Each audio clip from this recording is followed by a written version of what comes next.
كمي تعلو زخبركم تخاتاتلتي عاب زلخم وسلام انتعنا انداتمنخو نلوم زبالكم زيناتات سبورت حيزة متسألخون مكتتالكم بغبر عدم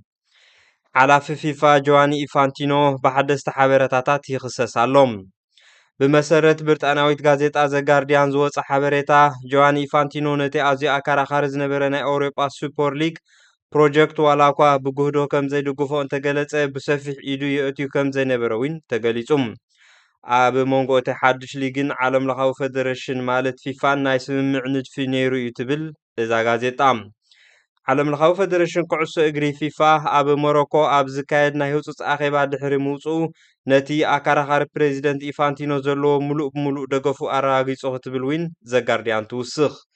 እቲ ስዊዘርላንዳዊ በዓል ስልጣን መሰል ንግዲ ዋንጫ ዓለም ንግላውያን ኣውፈርቲ ማለት ሰብ ፀጋ ንምሃብ ብዘቕረቦ ፕሮጀክት ወይ ሓሳብ ምክንያት ኣብ ልዕሊኡ ዝፀንሐ ዓብ ተቃውሞ ድሕሪ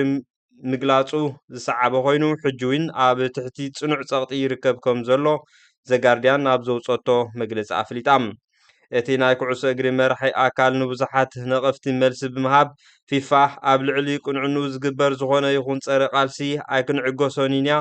ንምስሙ ንምክልኻል እውን ኩሉ ኣድላይ ስጉምታት ክንወስድ ኢና ክብላ ኣብ መግለፂአን ኣውፅአን ኣለዋ ሰብ ዘለዎ ኣራፊ መውቲ ነገሩም ፊፋ ድሕሪ እቲ ናይ ህውፅፅ ኣኼባ ምላሽ ይብሎ እንተኾነ ግን እቲ መግለፂ ብጋዜጣ ዘጋርዲያን ብዝወፀ ጽሑፍ ዝተጎልበበ እዩ ክትብል ተቃልሕ እዚ ድማ ኣብ ዙርያ ኢፋንቲኖ ሓድሽ ኣከራኻሪ ጉዳይ ኣልዒላ ስለ ዘላ እዩ እቲ ኣብ ብሪጣንያ መዓልታዊ እትሕተም ጋዜጣ ዘጋርዲያን ብዛዕባ ዝሓደ እዋን ዝተሰረዘ ሓደ ናይ ቀደም ፕሮጀክት ሓበሬታት ኣቃሊዓ ኣላ እዚ ድማ ናይ ኣውሮፓ ሱፐር ሊግ እዩ ካብቲ እዋንቲ ናይ ህዝቢ መግለፂታት ብዝተፈላለየ መንገዲ ፊፋ ነዚ ውድድር እዚ ዓብ ፅልዋን ተገዳስነትን የርኢ ከም ዝነበረን ብተወሳኺ ኢፋንቲኖ ንዓለም ለኻዊ ፌደሬሽን ሚልዮናት ዘእቱ ስራሕ እዩ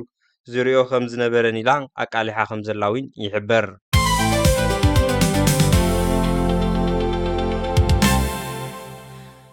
ናብ ካልእ ዜናታት ስፖርት ምስናእቱ ኣብ ዕረፍቲ ዝርከብ ተፃዋታይ ሃገራዊት ጋንታ ፈረንሳን ሓለቓ ጋንታ ፈረንሳን ምስ ክለብ ሪያል ማድሪድ ዝፃወት ዘሎ ኪልያን ብሓዊ ኢታንን ዓርኮ ዑስማን ደንበለን ካብቲ ምስቲ ኤስተር ዘውፅኦ ናይ ኢንስታግራም ፅሑፍ ይላገፅሉ ኣለዉ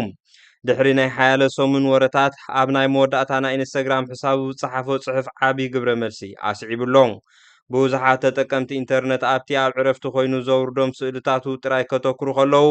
እቶም ቀረብቱ ግን ንሓደ ብሉፅ ዝኾነ ንእሽተይ ዝርዝር ነገር ብምዕዛብ ፅቡቅ ገይሮም ኣላጊፆምሉ ማለት ከም ዋዛ ኣምሲሎም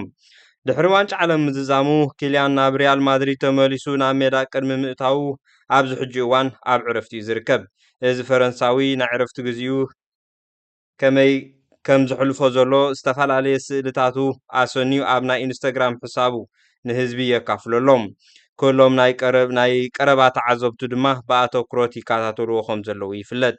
እዚ ወዲ 27 ዓመት ፈረንሳዊ ተጻዋታይ ካብቲ ቅድሚ ሕጂ ዝነበሮ ብሕታዊ ህይወት ክወፅእ ዝጀመረ ይመስላሎም እዚ ሓለቓ ጋንታ ኣብ ናይ ፍቅሪ ህይወት ሕቡእ ማለት ምስጢራዊ ኮይኑ ድሕሪ ምጽናሕ ኣብ ዝእዋን ዝግን ሓያሎ ስእልታት ይዝርግሓሎም እቲ ዝርዝርግሖ ዘሎ ስእልታት ናይ ሓንቲ ጓል ኣንስተይቲ ምስሊ ኮይኑ ኣብ ጸልማት ኣብ ቅድሚ ስክሪን ተቐሚጣ ከም ዘላ እዩ ዘርኢ ምስጢራዊ ስእሊ ዛጓል ኣንስተይቲ ብጫ ፀጉሪ ዘለዋ ኮይኑ ሓያሎ ተጠቀምቲ ኢንተርነት ዝህብዎ ዘለዎ ሓበሬታ ምስታን ሓያሎ ኣዋርሕ ምስኡ ብፍቅሪ እትርከብ እስጳኛዊ ተዋሳኢት ኢስተር ከም ዝኾነ ይግምቱም ናይ ዝዕለት ምስጋር ተፃወቲ ምስ ንዕዘብ ድማ ጉዳይ ቬንሴስ ኣኽቲሙሎም ብራዚላዊ ኣጥቃዒ ተፃዋታይ ክለብ ሪያል ማድሪድ ቪኒ ምስ ክለቡ ክፀንሕ ተሰሚዑሎም ዝተፃዋታይ ምዛ ክለብ ንሓያሎ ኣዋርሕ ኣብ ዘይምርዳእ ከም ፀንሐን ንኽወፅእ ክፍኖ ዝፀንሐ ወረታት መፈፀምታ ገይሩሉ ኣሎ ቪኒ ምዛ ክለብ ንዝመፅእ 6 ዓመታት ዘፅንሖ ስምምዕ ኮንትራት ከም ዝተራዳድአ ይሕበር ካብ ምስጋር ተፃዋቲ ከይወፃና ተፃዋታይ ማንሲቲ ሮድሪ ምስ ክለብ ባርሴሎና ከም ዝተሰማምዐ ፋብሪዚዮ ሮማኖ ሓቢሩ ንሎሚ ዝበልክዎም ሓፀር ዜናታት ስፖርት ነዚ ይመስሉ ነይሮም ኣብ ቀጻሊ ብኻልእ ክንራኸብ ኢና ነዚ ቪድዮ እንተፈቲኹሞ ላይክ ሼር ሳብስክራይብ ኮመንት ብምግባር ተባብዑኒ ኣብ ቀጻሊ ብኻልእ መደብ ክንራኸብ ኢና ክሳብ ሽዑ ግን ሰላም